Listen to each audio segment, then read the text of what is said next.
football legend calls out the NFL for choosing Bad Bunny to perform at the Super Bowl halftime. Let's see what he had to say.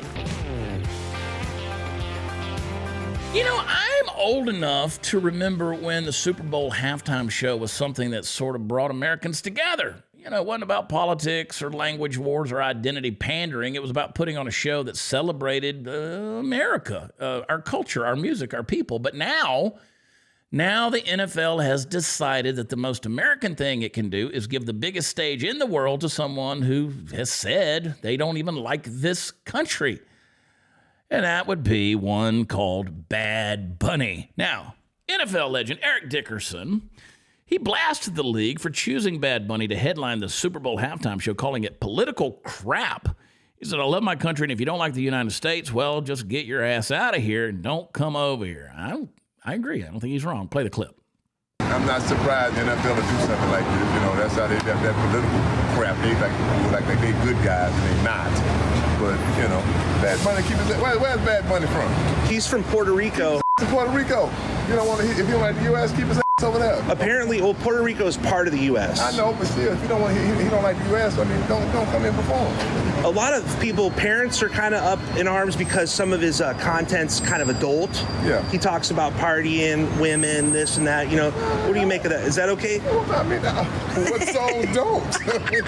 What about the rappers? I mean, you know, hey, like I said, I mean, I heard some stuff he said about the United States, so, you know, I'm from the U.S., I love my country, and if you don't like the United States, get your ass out here, don't come over here. Do you think the NFL kind of puts this in place so people have conversations to make controversy? It seems like sometimes they might do that, right? The NFL is crooked than the federal government, way crooked than the federal government ever be. So, I mean, I know how the NFL is.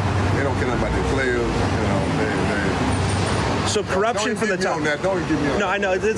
We know that the elites all over are pretty corrupt, right? Money makes people corrupt. Right. Would you say? NFL is ultra corrupt. Yeah. I don't know if it's true. You know, Bad Bunny says something about the U.S. You know, don't come here and perform. Yeah. Don't come here. You know, stay in your country. I mean, I know the U.S. Puerto Rico is part of the U.S., but it's not the U.S. That's what I look at it. You know, that's what I mean. I just feel like that. You know, they get these performers and they say all this controversial stuff about the United States, like they hate the U.S. and all that kind of stuff. And if you hate the U.S., don't come here.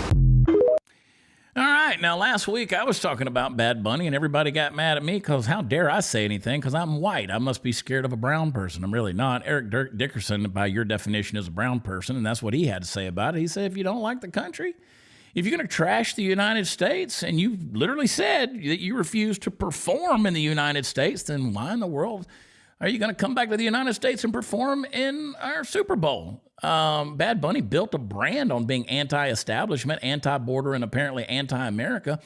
And then the NFL, in all of its boardroom brilliance, thought that that's the guy that should headline the Super Bowl halftime show. And you almost have to laugh if it weren't so insulting. See, Eric Dickerson said what I think a lot of people are thinking. And maybe they're afraid to say it. I'm not afraid to say it. He said, if you hate this country, stay where you are. And instantly, people are going to say, well, you know, like this interviewer did, Puerto Rico is part of the U.S. I mean, you know, they're going to call him ignorant. They called me ignorant. I don't care where he's from. That wasn't the point. He said he didn't want to perform in the United States. That's what the man said, or the woman. I don't know what he's identifying as today. See, what they miss is what the spirit is behind what I've said or Eric Dickerson said, what many Americans are saying. We're not giving a geography lesson here. We're not giving a race lesson.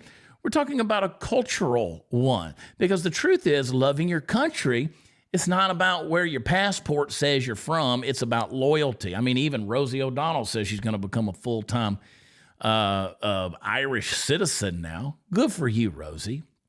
You know, I want people to have some gratitude about this country. You know, I want people to be about recognizing that the flag that we, you know, wave over this country and over our success isn't a backdrop for a music video. Like it's the reason you get to perform on that stage in the first place. And the thing that makes it all sting, I guess, is the NFL spent years bending the knee to every single social movement, every activist demand, every hashtag campaign. I mean, the back of the end zone still has a, a social political statement slogan written on it.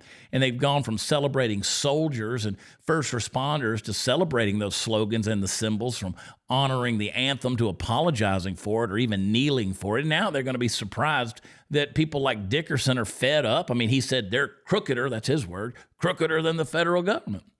And you can call Eric Dickerson, or me for that matter, old school if you want, but maybe we need a little more of that old school backbone in this country, because the new school doesn't stand for anything. I mean, it just sort of sways with whatever culture's blowing it around this week. And to be honest with you, this isn't really about Bad Bunny. It's about what he represents. He represents a new kind of celebrity who profits from American capitalism while despising the culture that made it possible, which in and of itself is the nature of illegal immigration right now and the protests that have followed up because of them consequentially. People have learned to capitalize off of America and its freedom, even claim its laws for protest and free speech, but all the while villainizing and claiming that it's an evil place. So Bad Bunny's literally the poster boy for the post-patriotic age, where you can spit on the flag and mock traditional values and still get a standing ovation from corporate America. Oh, but he's the biggest star in the world next to Taylor Swift. Well, the reason that this is an issue is because it's trendy to hate the hand that feeds you, and it's cool to look down on the country that gave you opportunity, fame, and freedom. So if you're an American, everybody says, well, Puerto Rico's part of America. Okay. Well, then assimilate and be a part of the America that made you great. You want to talk about inclusivity? How about include the people who still love this nation? How about honoring the truck drivers, the factory workers, the blue-collar hard workers, the veterans, the moms, the dads who still stand for the anthem and pray before dinner? But you don't want those people, do you? The people that built the audience that made the NFL what it is today, you've made them invisible because they don't fit the image you want. They don't move the ad dollars. They're too traditional. And the irony of it all is the NFL used to be one of the last great American institutions. It was that Sunday ritual that united people. But then they started putting the cultural activism, over the shared identity. And once you trade common ground for political ground, you're going to lose what made it sacred. So yeah, Eric Dickerson's comments, they're going to hit a nerve because they're supposed to. He's voicing the frustration of millions of Americans who are tired of seeing their culture mocked and their history rewritten and their loyalty dismissed. He's saying what we all feel deep down inside. You don't get to use America's platform while despising America's values. And if you want the glory of the Super Bowl, you ought to at least show a fraction of respect for the country that made it possible. See, I believe patriotism isn't hate. It's actually thanksgiving and gratitude. It's honor. It's humility. And if that makes people uncomfortable, well, then maybe that says more about them than it does about us. And if the NFL wants to be global, fine, do it. You can do what you want to do. But in chasing the world, they're losing the soul of the nation that built them.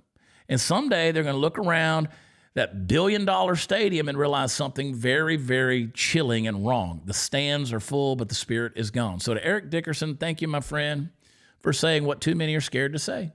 You're right to expect better because America deserves better. And to the NFL, maybe next year, instead of trying to impress the world, try remembering the country that made you great in the first place. So tip of the cap to Eric Dickerson. All right, subscribe to the Chad Prather Show, Rumble, YouTube. Leave us a rating on podcasts wherever they are offered. And also make sure you leave a comment down below. I'd love to hear what you have to say.